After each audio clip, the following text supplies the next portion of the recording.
معمولی بات ہے کہ جماعت نے ایک رات پہرا دیا ساتھیوں کا، کتنا اونچا درجہ.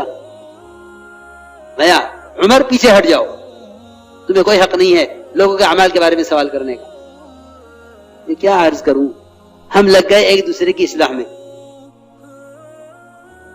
ایک دوسرے کی اصلاح میں. سارا فساد اس کا ہے. حالانکہ دعوت اپنی اصلاح کے لیے تھی، اصل اپنے لیے. دعوت داعی کی اپنی ذات کے لیے ہے، دعوت داعی کی اپنی ذات کے لیے ہے. جو صالح بننا چاہے گا اللہ اس دوسرے کی اصلاح کا کام لے لیں گے. صالح بننے کے لیے کام کرو، مصلح بن کر کام نہ کرو. عمر پیچھے ہٹ جاؤ، تمہیں کوئی حق نہیں ہے لوگوں کے اعمال کے بارے میں سوال کرنے کا. چنانچہ آپ عمر کو ہٹایا، ان کی نماز جنازہ آپ نے پڑھائی. غلطیاں ہوتی ہیں، انسان ہے، فرشتے نہیں ہیں. دو کام کرنے ہوتے ہیں، ایک غلطی کی تعویل کرنا اور ایسے غلطی کرنے والوں کی قربانیوں کو بیان کرنا، تاکہ ان کی خوبیاں ان کی برائیوں پر غالب آویں. مولانا الیاس صاحب فرماتے تھے ہمارے کام کا مقصد ہے خوبیوں کا لین دین. خوبیاں لو، خوبیاں دو. کس میں کیا خوبی ہے، کس میں کیا خوبی ہے؟ اس لیے کہ لوگوں کی کمزوریوں کو تلاش کرنا. جو لوگوں کی کمزوریاں تلاش کرے گا اس کا غصہ کبھی ٹھنڈا نہیں ہوگا اور اس کی امید کبھی پوری نہیں ہوگی. اس کی امید یہ سب صحابہ کے اقوال ہیں جو میں عرض کر رہا ہوں. اس کا غصہ کبھی ٹھنڈا نہیں ہوگا.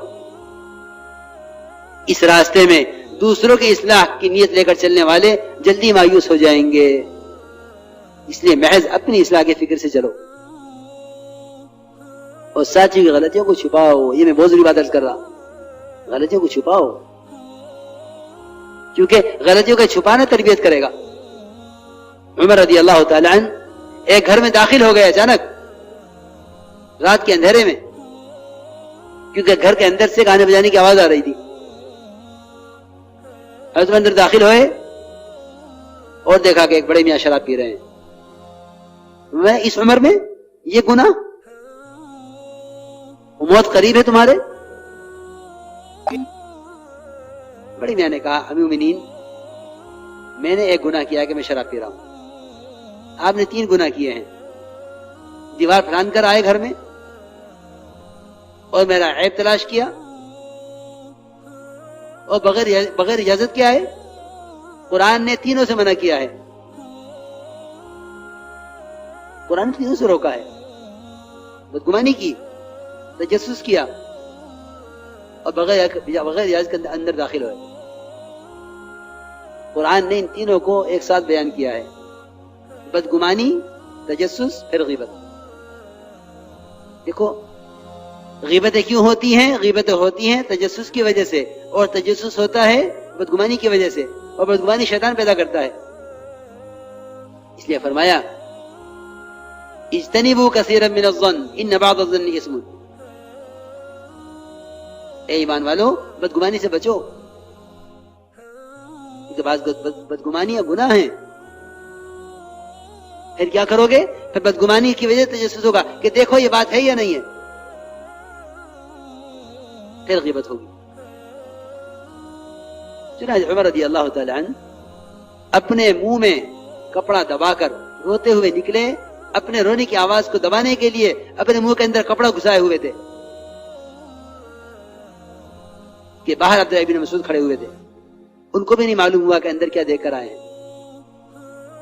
بڑے میاں عمر کی مجلس میں آنا چھوڑ دیا کہ جب بھی جاؤں گا سب کے سامنے بات کھلے گی. حضرت عمر رضی اللہ تعالی عنہ سب کے سامنے سزا دیں گے. حضرت عمر کی مجلس میں آنا چھوڑ دیا بڑے میاں نے. ایک عرصہ جب گزر گیا خیال ہوا کہ بات بھول گئے ہوں گے تو حضرت عمر کی مجلس میں بڑی میاں آ کر بیٹھے. حضرت عمر نے دور سے دیکھ کے پہچان لیا. فرمایا بڑی میاں کو میرے پاس لے کر آؤ. بڑی میاں سمجھ گئے کہ آج سارے پورے مجمع کے سامنے بات کھلے گی. حضرت عمر نے کان میں بلا کے کہا قریب کہ میں نے تمہاری بات کسی سے نہیں کہی، اور میرے پاس میرے ساتھ عبداللہ بن مسعود تھے، ان کو بھی نہیں میں نے بتایا کہ میں گھر میں کیا دیکھ کر آیا ہوں. بڑے میاں نے کہا عمر کان قریب لاؤ. حضرت عمر کے کان میں کہا بڑے میاں نے میں نے بھی اس رات سے آج تک شراب نہیں پی. تربیت ان کے ذریعے ہوتی ہے جو ساتھی کمزوریوں کو چھپایا کرتے ہیں. کیونکہ تربیت کے لیے شفقت ضروری ہے، اور وہ شفیق نہیں ہو سکتا جو کسی کی غلطی کو دیکھ کے دوسروں سے بیان کر دے، وہ شفیق نہیں ہے۔ اس لیے میں عرض کر رہا ہوں کہ میں تو یہ ساری قرآن کی ہدایات ہیں کہ نبی جی آپ درگزر کیجئے اور ان کے لیے استغفار کیجئے۔ ہمارے یہاں شکایت کا کوئی خانہ نہیں ہے،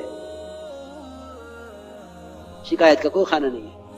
صحیح حدیث ہے، یہ فرمایا حضور اکرم صلی اللہ علیہ وسلم نے، لا یبلغنی احد من اصحاب احد شیئا انی احب ان اخرج الیکم وانا سلیم الصدر، کہ کوئی میرے پاس میرے صحابی کی شکایت نہ لاوے، کیونکہ میرا دل چاہتا ہے کہ میں تمہارے سامنے نکلوں تو میرا سینہ سب کی طرف سے صاف ہو۔